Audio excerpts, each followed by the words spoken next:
estranhas. Espanhol é uma língua estranha. Quando a Bíblia cita línguas estranhas, o que são línguas estranhas? Depende do texto, no seu caso.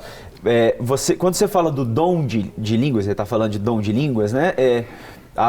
Paulo vai chamar esse dom de variedade de línguas. Você tem situações diferentes. Você tem situações na Bíblia, como por exemplo Atos 2, onde os discípulos falavam e cada um entendia na sua própria língua. Então parece que eles estavam inspirados pelo Espírito falando em idiomas que eles mesmos não conheciam. Isso. Mas o Espírito Santo estava inspirando. E aí eles falavam de um jeito que as pessoas entendiam.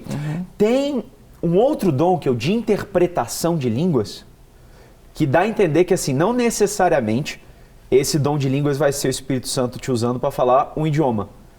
Porque você pode falar uma língua em que ninguém está entendendo e o Espírito Santo dá interpretação para outra pessoa. Então, depende do no texto. caso, quando eu falei assim, que você é tradutor, né, quando vem um norte-americano, não é dom. Não. No sentido do dom espiritual. Você Não, estudou não. inglês e... Isso, é. É um dom natural, né, digamos assim. Então, por exemplo, o que aconteceu lá em Atos 2, o sobrenatural foi a capacidade que Deus deu para os que receberam o Espírito Santo de falarem em línguas que eles não conheciam. Porque os que ouviram... E facilitou o entendimento, porque as pessoas que ouviram... o Pentecostes era uma festa onde judeus de várias partes do mundo vinham, né, para Jerusalém, e ali tinham judeus que falavam as mais variadas línguas, né? E parece que Paulo, quando escreve em Coríntios, também esse tipo de dom se fazia presente em Coríntios, porque fala que, que o dom ali era sinal para os incrédulos. Isso. Né? Parece que tem um pouco a ver com isso. Agora, não tem o dom de línguas, que é aquela coisa assim, que não é um idioma, sabe? Língua dos anjos, como diz. Vamos falar língua dos anjos? Não tem? O que vocês acham? Tem, como eu falei, nesse texto de Paulo, 1 Coríntios 14, ele fala que se você fala uma língua que ninguém entende, não tem problema desde que tenha uma pessoa para interpretar. Porque se eu falar uma língua e ninguém entendeu, eu não edifico as pessoas. Mas se eu falo e alguém interpreta, então dando a entender que nem esse dom de línguas não precisa ser uma língua compreensível para as pessoas. Existe uma outra, vamos dizer assim, modalidade desse dom, onde a pessoa fala um idioma que ninguém sabe qual é. A gente imagina que pode ser a tal da língua dos anjos ao que Paulo se refere em 1 Coríntios 13. A gente não tem certeza, mas pode ser. E se for, existe o Espírito Santo, mesmo o Espírito que inspirou um a falar uma língua que ninguém conhece, ele pode dar a interpretação para que a igreja seja edificada. E tem que ter sabedoria entre as igrejas, né?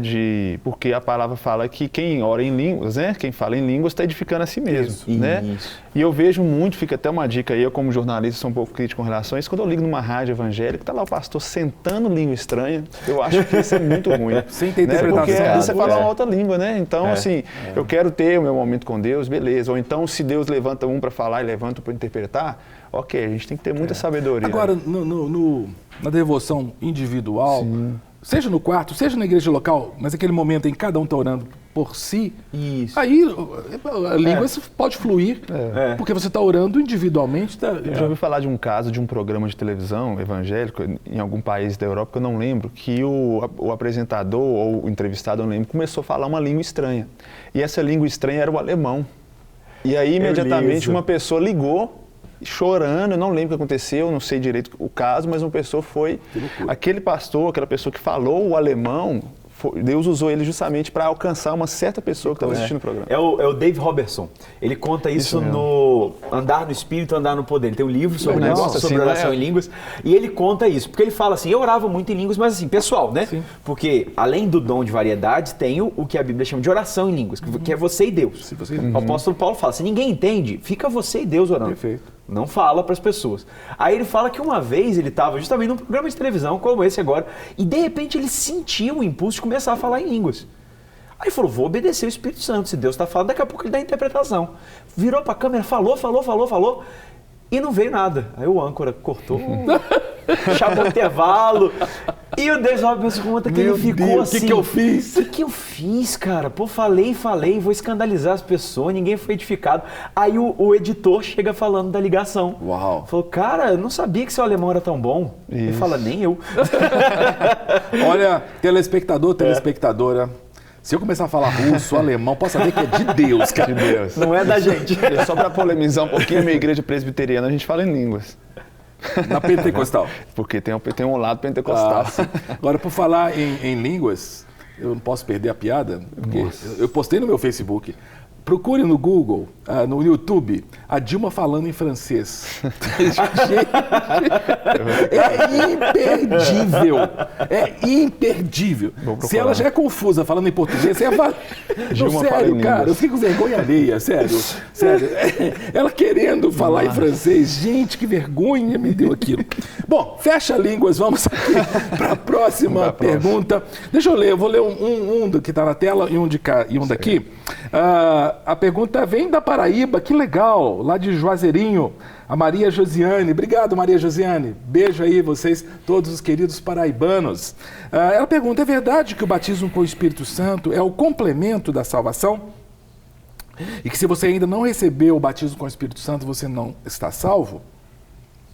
Não, eu não creio, né? A salvação é aquele que crê em Jesus Cristo, né? Talvez o batismo no Espírito Santo, né, que foi mencionado, seja como se fosse um algo a mais. Um investimento. Né? Um investimento. Uma vez o meu pastor até me ensinou o seguinte, não sei se isso eu vou polemizar também, vou falar de carro, a pessoa quando ela aceita Jesus é como se fosse um carro ali, mas quando ela recebe esse batismo é como se fosse um carro ainda mais potente, completo, ainda mais potente, né? Eu tenho essa forma de entender, mas não é requisito para salvação de forma alguma. E tem igrejas que creem diferente, né? Tem igrejas que acreditam que o momento que você recebe Jesus, você recebe o Espírito, então não tem uma outra experiência. Sim. Seria a mesma coisa. Para quem acredita, como eu, que você tem uma experiência do batismo, ele não é para a salvação. Perfeito. Ele é para o ministério. Não é que você não está salvo direito, não. Você aceitou Jesus, seu relacionamento com Deus está resolvido. O batismo com o Espírito, porque a unção na Bíblia, tudo isso é mencionado sempre para o trabalho. É para que eles façam. Jesus virou para os discípulos e disse, espera até receber do alto revestimento, então vocês serão testemunhas. Não é então vocês serão salvos. Para que você desenvolva o ministério, você precisa do Espírito. Uma do batismo, né? É um complemento. Inclusive, muitos ficam assim, no programa, queremos debate. Não, a gente tenta, né, ter uma uniformidade aqui, e até a posição da igreja, né, do Batista da Lagoinha, que é a nossa mantenedora, embora o Leandro seja da Presbiteriana Pentecostal, ele tem sintonia com a gente, 100%. A posição da igreja é exatamente essa. A igreja crê no batismo com o Espírito Santo, não para a salvação, mas como revestimento de poder, como uma experiência importante, necessária com o Espírito Santo, mas a salvação é anterior. É isso? Isso. Perfeito, perfeito. Não quer ficar um segundo por fora da nossa programação? Agora você pode nos acompanhar através das plataformas digitais. Queridos amigos e amigas, preciosos irmãos e irmãs, não perca tempo. Acesse, curta e siga-nos. Fique por dentro de tudo o que acontece aqui. Rede Super, inspirando você.